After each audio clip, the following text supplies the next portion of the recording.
Welcome students to Grow with Biology. Today, by the image which is visible to you and with the thumbnail, you can easily understand that we are talking about plant tissue culture. Now, this is a new field in biotechnology, and if you look at all the images in the screen, you will find that every slide has a plant, but they are in lab condition. So a plant growing in a laboratory is basically engineering of the plants or the growth of a plants at a laboratory conditions deal with plant tissue culture, and after they have been stabilized, then only they are transferred to the field. So welcome to plant tissue culture. If we look at the terminology, the basic term is a plant. Plant tissue culture starts with plant. So what is plant? It is a multicellular organism and it synthesizes its own food by the process of photosynthesis. It is included in the kingdom Plantae. So plants are multicellular, they are photosynthetic eukaryotic cells, and the kingdom is Plantae. Now the important property of plant is totipotency. Now what is totipotency? Each cell of the whole organism has the capacity or potential to develop the whole organism. Any of the cell of the plant, either it be a root cell or a plant cell or a leaf cell or a flower cell, each and every cell has the capacity to regenerate the whole plant.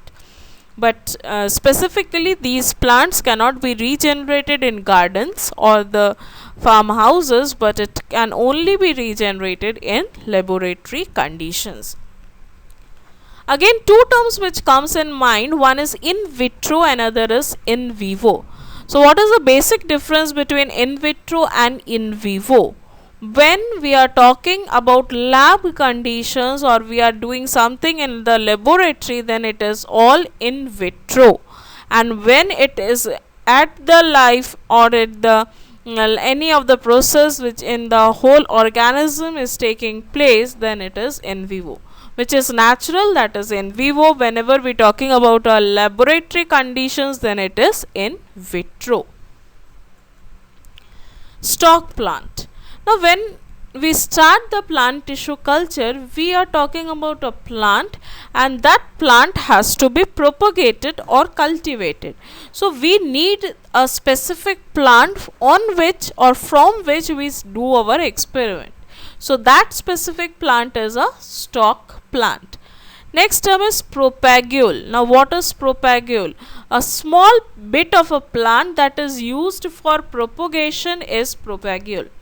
Whatever part or whatever portion we are taking from that plant, it is known as propagule.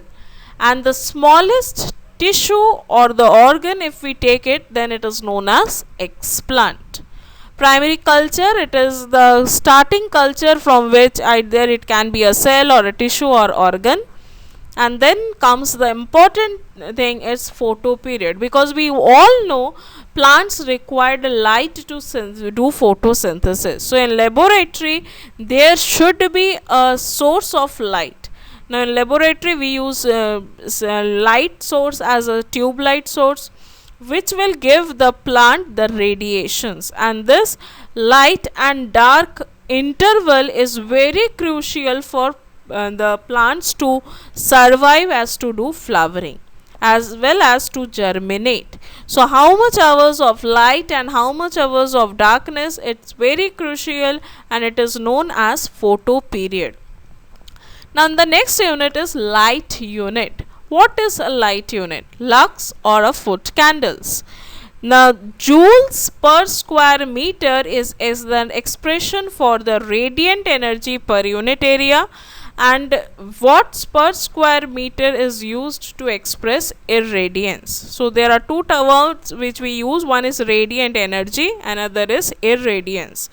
The most convenient is photon flux density, which the unit is micromole photons per meter square per second, and 1 mole of photon is equal to 1 Einstein. And this is the light unit which we generally used in when we talk about the cultivation of plants, or any of the in callus cultures or in shooting or in routine. We have to maintain this photo period in the laboratory conditions. After all these, the plants will get developed, and after development they can be easily transferred to a greenhouse. Now, plant tissue culture.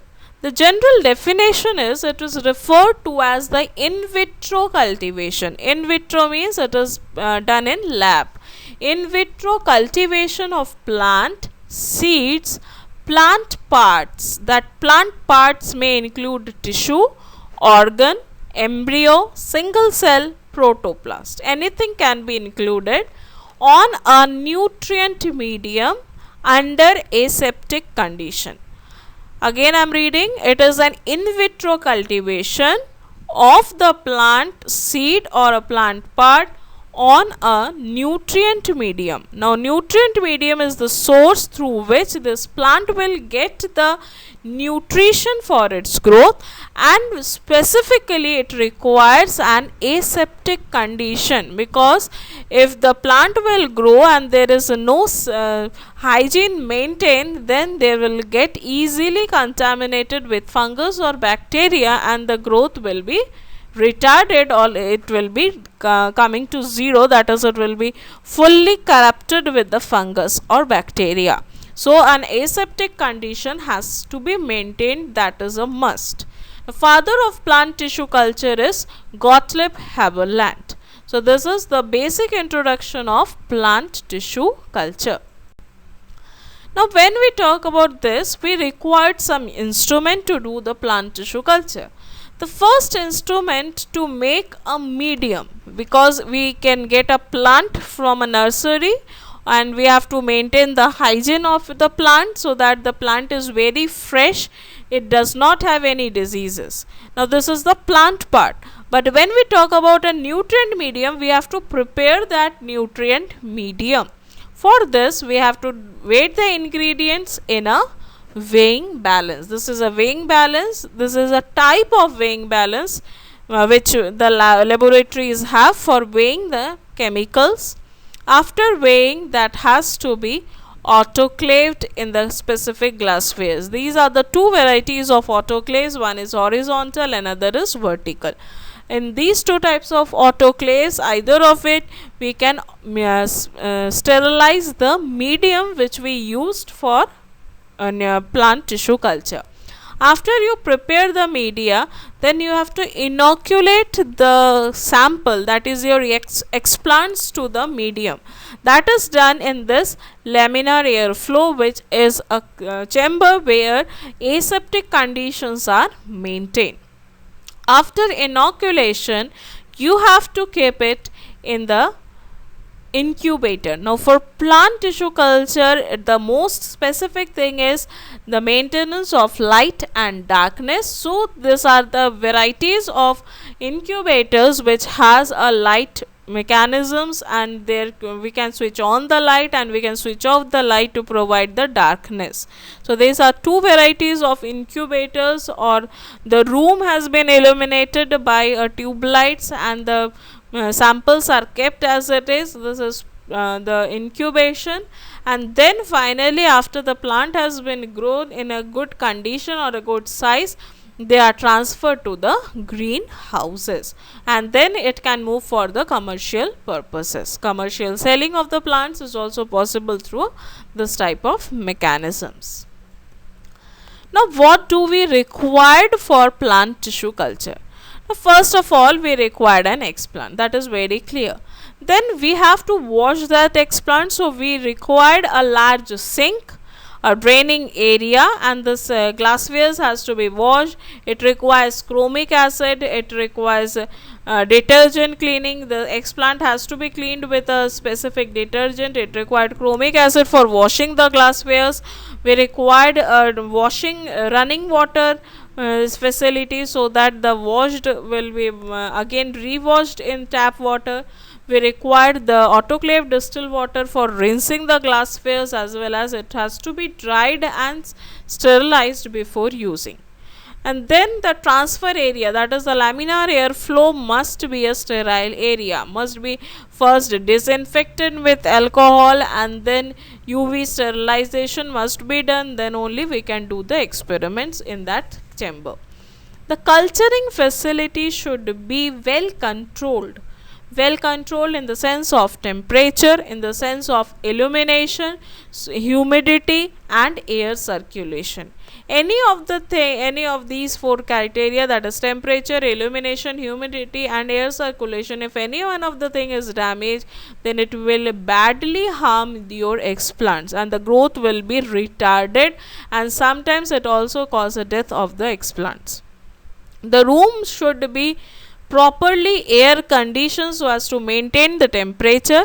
Fluorescent tubes with timing device are required to set the light, and then finally after they are grown, they are partially transferred to the inside the laboratories with the distilled water, and then finally they move to the greenhouse. So this is the basics of plant tissue culture, where we started with the explant and we go on, we have overview of the processes where we talk about the plant tissue culture.